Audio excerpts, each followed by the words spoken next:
দেখেন সাদ্দাম, যখন এই যে আজকে ছাত্রলীগের প্রতিষ্ঠা বার্ষিকী একদিকে যেমন আপনারা উদযাপন করছেন আপনাদের মতো করে, এই সময়ে বাংলাদেশে বিভিন্ন অঙ্গনে সবচেয়ে আলোচিত যে বিষয়টি হলো এই মুহূর্তে, সেটা হচ্ছে যে ছাত্রলীগের অভ্যন্তরে শিবির এতদিন নানানভাবে ঘাপটি মেরেছিল, তাদের যে এই অনুপ্রবেশের বিষয়টি, এইটি কিন্তু এখন বিভিন্ন মহলে খুবই আলোচিত হচ্ছে। এবং দেখা যাচ্ছে যে শিবিরের বিভিন্ন কমিটি ঘোষণার পর খোঁজ নিয়ে জানা যাচ্ছে যে সে একসময় ছাত্রলীগের পদে ছিল বা ছাত্রলীগের কর্মী ছিল। এই যে একটি বিষয়, এই বিষয়টিকে আপনারা আসলে মূল্যায়ন কিভাবে করেন, যে আসলে এটি কিভাবে ঘটলো, বা এটি আপনারা ঠেকাতে পারলেন না কেন? মানে এই বিষয় নিয়ে আপনাদের মূল্যায়ন কি এই মুহূর্তে? এটি নিয়ে আমাদের যে মূল্যায়ন রয়েছে সেটি কিন্তু আমরা বলেছি, আমাদের অবশ্যই কিছু সাংগঠনিক ব্যত্যয় রয়েছেই। আর একই সঙ্গে এই স্বাধীনতা বিরোধী যুদ্ধাপরাধের দায়ে অভিযুক্ত এই মৌলবাদী সংগঠনটি যে কর্মকৌশল রয়েছে, সেই কর্মকৌশলের কথাও কিন্তু আমরা বলেছি যে ইন্ট্রেন্স ইন ডিসগাইজ, এক ধরনের অনুপ্রবেশের মাধ্যমে ছদ্মবেশ করা। সেটি শুধু মাত্র কিন্তু বাংলাদেশ ছাত্রলীগ নয়, আমাদের সামাজিক সাংস্কৃতিক সংগঠনগুলো হোক, আমাদের অপরাপর প্রগতিশীল ছাত্র সংগঠনগুলো হোক, সকল ক্ষেত্রেই কিন্তু এক ধরনের ছদ্মবেশের মাধ্যমে অনুপ্রবেশ করা, এটি তাদের সাংগঠনিক রীতি এবং বৈশিষ্ট্যে পরিণত হয়েছে।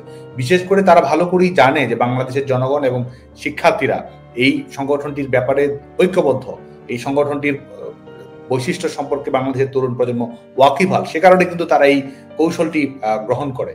যে একই সঙ্গে আমাদের বাংলাদেশ ছাত্রলীগ উন্মুক্ত গণ ছাত্র সংগঠন হিসেবে আমাদের স্ক্রিনিং প্রসেসটি স্বাভাবিকভাবে উন্মুক্ত থাকে। শিক্ষার্থীরা যারা আমরা উদার মানবিক গণতান্ত্রিক মূল্যবোধে বিশ্বাস করে, জাতির পিতা বঙ্গবন্ধু শেখ মুজিবুর রহমান যে সংগ্রামকে এগিয়ে নিয়ে গেছেন, মানব মুক্তির যে স্পিরিটটি ছড়িয়ে দেওয়ার চেষ্টা করেছেন, সেটির রিফ্লেকশন ঘটানোর জন্য আমাদের সংগঠনের প্রক্রিয়াটি কিন্তু উন্মুক্ত থাকে। যে কারণে শিক্ষার্থীরা এখানে উন্মুক্ত হয়ে প্রবেশ করে। কারণ শিক্ষার্থীরা একই সঙ্গে শিক্ষার্থীদের মননশীলতা, শিক্ষার্থীদের মধ্যে রাজনৈতিক অঙ্গীকারের প্রতিফলন ঘটানো, স্কুলিং এর মধ্য দিয়েও কিন্তু বাংলাদেশ ছাত্রলীগের নেতা কর্মীদের যেতে হয়। এটি একটি বিষয়। সে আমাদের অবশ্যই কিছু দুর্বলতা, ত্রুটি বিচ্যুতি রয়েছে।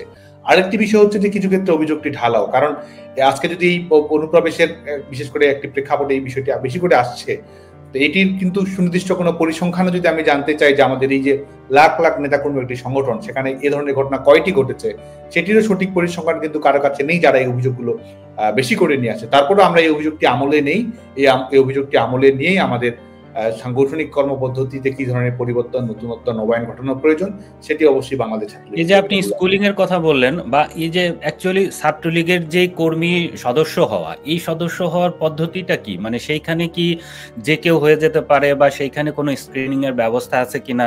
বা আরেকটি বিষয় দেখেন যে ছাত্র সংগঠনগুলোকে নিজের আদর্শিকভাবে নেতা কর্মী তৈরির জন্য তো প্রশিক্ষণ বা এই যে পাঠচক্রের মতো যে বিষয়গুলো, তো তৃণমূলে কিন্তু ছাত্রলীগের কোনো পাঠচক্র দেখি না, প্রশিক্ষণ দেখি না। তো আবার এই যে সদস্য হওয়ার যে পথ, এই জায়গাটাতে কি আসলে আপনাদের এইটা স্ক্রিনিং করার কোনো পদ্ধতি আছে, নাকি এই জায়গায় দুর্বলতার কারণে এভাবে বিভিন্ন সময় অনুপ্রবেশের ঘটনা ঘটে এবং যেটি পরবর্তীতে সংগঠনের একটি বড় বিপর্যয়ের কারণ হয়ে দাঁড়ায়? দেখুন, আমরা তো একটি সংগঠন আমরা কেন করি, এটি তো শুধুমাত্র এই কারণে নয় যে তারা বিশেষ করে একটি রাজনৈতিক উদ্দেশ্য, অঙ্গীকার, লক্ষ্যকে সামনে এগিয়ে রাখা, এটি তো একটি পার্ট একটি সংগঠন। একই সঙ্গে কিন্তু সমাজে ভূমিকা রাখা, তরুণ প্রজন্মের চেতনায় প্রভাব রাখা, সেটি কিন্তু আমরা করি। কারণ একজন তরুণের চিন্তা ভাবনা, তাদের কর্মপদ্ধতি, তার মধ্যে প্রশ্ন, তার মধ্যে চেতনা, তার মধ্যে বিশ্বাস, তার মধ্যে দৃঢ়তা, এগুলো সঞ্চার করাও কিন্তু একটি ছাত্র সংগঠনের কাজ। কারণ বৃহত্তর সমাজে পরিবর্তন নিয়ে আসা, বৃহত্তর সমাজে প্রভাব বিস্তার করা, সেটির জন্য কিন্তু আমাদের স্বাভাবিকভাবে আমাদের একটি প্রগতিশীল ছাত্র সংগঠন হিসেবে আমাদের দরজাটি উন্মুক্ত থাকে, যাতে করে আমরা শিক্ষার্থী সেটি হয়তো, কারণ একজন শিক্ষার্থী হয়তো নানা রকম পরিপ্রেক্ষিত থেকে আসতে পারে, সে নির্দিষ্ট সামাজিক গোষ্ঠী হোক, তার নিজস্ব রাজনৈতিক গড়ন হোক, নানা দিক থেকে একজন শিক্ষার্থী কিন্তু আসে। এবং সেই উদার বৈশিষ্ট্যটি আমাদের স্বাভাবিকভাবে প্রত্যেক প্রগতিশীল ছাত্র সংগঠনই সেই স্পেসটি রাখে, যাতে করে তরুণদের মিথস্ক্রিয়া হয়। এবং সেই মিথস্ক্রিয়ার মধ্য দিয়ে আমাদের যে পলিটিক্যাল কমিটমেন্ট রয়েছে, আমাদের যে অঙ্গীকার রয়েছে, সেই অঙ্গীকারের সঙ্গে এক ধরনের মিথস্ক্রিয়ার মাধ্যমে আমরা বৃহত্তর ভাবে সমাজের পরিবর্তনে ভূমিকা রাখতে পারি। কিন্তু অবশ্যই আমি মনে করি যে বিশেষ করে যেহেতু এই অনুপ্রবেশ এবং ছদ্মবেশ ধারণ করা বিষয়টি অন্য যে বিশেষ করে যে সংগঠনটির বিরুদ্ধে, যে সংগঠনটি স্বাধীনতা বিরোধী, মৌলবাদী এবং যুদ্ধাপরাধের দায়ে অভিযুক্ত, তাদের একটি কর্মকৌশল রয়েছে। একটি পাল্টা কর্মকৌশল হিসেবে বাংলাদেশ ছাত্রলীগের স্ক্রিনিং প্রসেসটি আরো জোরালো করা প্রয়োজন, আরো যুগোপযোগী আপডেট করা প্রয়োজন, যাতে করে এই ঘটনাগুলো আমরা একেবারে শূন্যে নামিয়ে নিয়ে আসতে পারি। আর আমাদের দেশব্যাপী বিশেষ করে আমাদের স্টাডি সার্কেল পাঠচক্র হয়েছে, হয়নি একেবারে তা নয়, আমাদের নেতাকর্মীরা, বিশেষ করে এখন অনলাইনের বাস্তবতা, আমাদের সবখানে আমাদের শিক্ষার্থীরা কিন্তু সেই নেতৃত্বের গুণাবলী হোক, নিজের আদর্শিকভাবে নিজেকে দৃঢ় করা হোক, এই প্রক্রিয়ার মধ্যেই ছিল। কিন্তু এটি ব্যাপকভাবে একটি সাংগঠনিক বৈশিষ্ট্য পরিণত করা, আমি বিশ্বাস করি পরবর্তীতে সেটি সম্ভব হবে।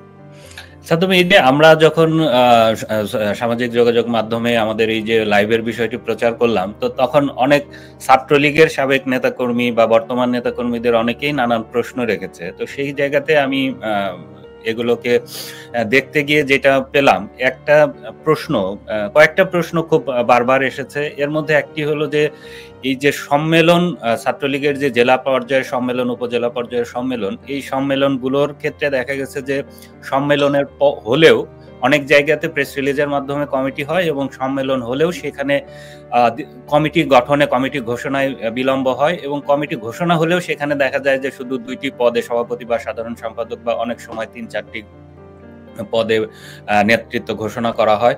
তো ফলে এই যে নেতৃত্ব গঠনের একটি দীর্ঘসূত্রিতা, মানে নেতৃত্ব ঘোষণার ক্ষেত্রে এবং কমিটি ঘোষণার ক্ষেত্রে, তো এইটির কারণকে তারা বলছে যে এই কারণে সংগঠন অনেকটা দুর্বল হয়ে গেছে। তো আপনি আসলে এটার কি জবাব দেবেন? এটি অনেকাংশেই তো সত্য, বিশেষ করে আমরা সংগঠনের প্রাতিষ্ঠানিকতার যে চর্চা, কারণ একটি সংগঠন কিন্তু সংগঠনের প্রতিষ্ঠান তার নিজস্ব গতিতেই এগিয়ে চলবে। সংগঠনের নিয়মিত কাউন্সিল হওয়া, সংগঠনের নেতৃত্ব পরিচালিত, কারণ সংগঠনের নেতৃত্ব বদল হলে সংগঠনের উদ্দেশ্য আদর্শ পরিবর্তন হতে বিষয়টি এমন নয়, বরং আমরা আমাদের সংগ্রামকে এগিয়ে নিয়ে যাচ্ছি। বর্তমান সময়ে চাহিদাগুলো আমরা পূরণ করার চেষ্টা করছি।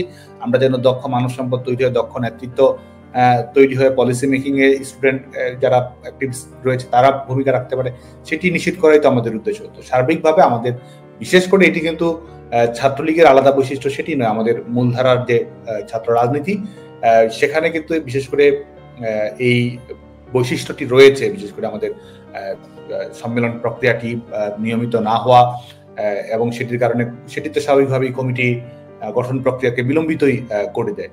এবং কমিটি গঠন প্রক্রিয়ার ক্ষেত্রেও যখন সেটি কাউন্সিলরদের মতামত কিংবা কর্মীদের মতামতের প্রতিনিধিত্ব যদি আমরা করতে পারি, তাহলে কিন্তু বৈশিষ্ট্য হিসেবে গণতান্ত্রিক হয়, কিংবা এবং যে অভিযোগগুলো পরবর্তীতে আসে সেই অভিযোগগুলো খণ্ডন করার সুযোগও কিন্তু তৈরি হয়। এবং সবচেয়ে বড় কথা যে আমাদের দীর্ঘসূত্রিতায় যখন আবদ্ধ হয়ে যায়, তখন কিন্তু সম্মেলনে যে নেতৃত্ব, নতুন নেতৃত্বের বিকাশ, সেই পথটিও রুদ্ধ হয়ে যায়।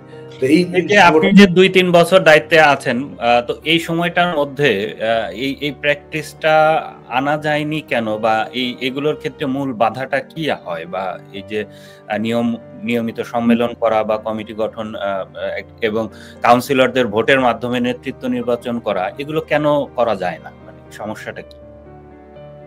না, আমাদের দায়িত্ব 2 বছরের কিছু সময় অতিক্রান্ত হয়েছে।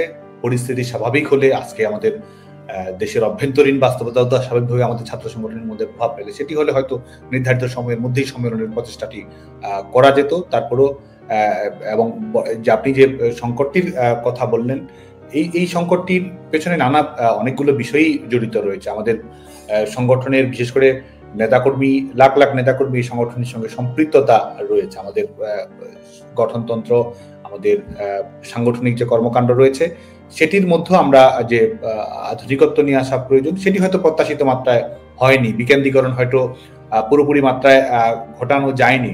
টেকনোলজির ব্যবহার সেটি হয়তো আমরা পুরো মাত্রায় করতে পারিনি। কারণ আমাদের কিন্তু যে প্রাতিষ্ঠানিক সংস্কৃতি, এই প্রাতিষ্ঠানিক সংস্কৃতি গড়ে ওঠাটাই কিন্তু সবচেয়ে গুরুত্বপূর্ণ বলে মনে করি। একটি সংগঠনের সিদ্ধান্ত কিভাবে পরিচালিত হবে, সংগঠনের নেতৃত্ব নির্বাচনের সুনির্দিষ্ট নিয়ম থাকবে, সেটি স্বাভাবিকভাবেই হবে। এবং এটি যদি করা যায়, তাহলে কিন্তু সাংগঠনিক গতিময়তা সবসময় সবচেয়ে বেশি থাকে।